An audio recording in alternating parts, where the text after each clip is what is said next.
TR Balu அவர்கள் நேற்று விசாரணையின் போது நம்முடைய தலைவர் அண்ணாமலை அவர்கள் அழகிரி கொடுத்த பேட்டியை பற்றியும் அவர் சொல்லியிருக்கக்கூடிய குற்றச்சாட்டுகள் பற்றியும் விசாரிச்சிருக்காரு. அதுக்கும் எனக்கும் சம்மந்தம் இல்லை. அவர் ஒரு முட்டாள்தனமாக பேட்டி கொடுத்துருக்காரு அப்படின்றத சொல்லியிருக்காரு.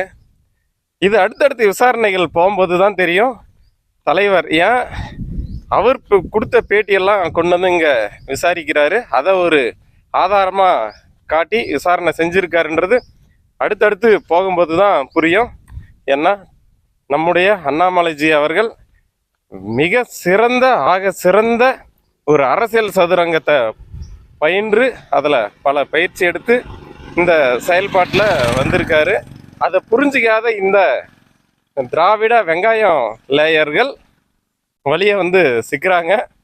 அதில் மற்றவங்க ஒரு உஷார் நிலையில் இருந்தாலும் நான் இருக்கிறேன், நான் பண்ணுறேன் பாரு இப்போ அப்படின்னு சொல்லிட்டு டிஆர் பாலு அவர்கள் ஒரு டிஃபமேஷன் கேஸை போட்டு வழியை சிக்கியிருக்காரு. இதுதான் ஒரு தூண்டில். இந்த தூண்டிலை வச்சு தான் இந்த லேயர்கள் அனைத்தும் உரிக்கப்படும். அதை நம்முடைய தலைவர் அண்ணாமலைஜி அவர்கள் மிக சிறப்பாக செய்து காட்டப் போகிறார். இது மற்ற வெங்காய லேயர்களும் புரிஞ்சுக்கணும். தங்களுடைய செயல்திறன்களை நாட்டுக்காகவும் நாட்டு மக்களுக்காகவும் செயல்படுத்தினாங்கன்னா அவர்களுக்கு நல்லது.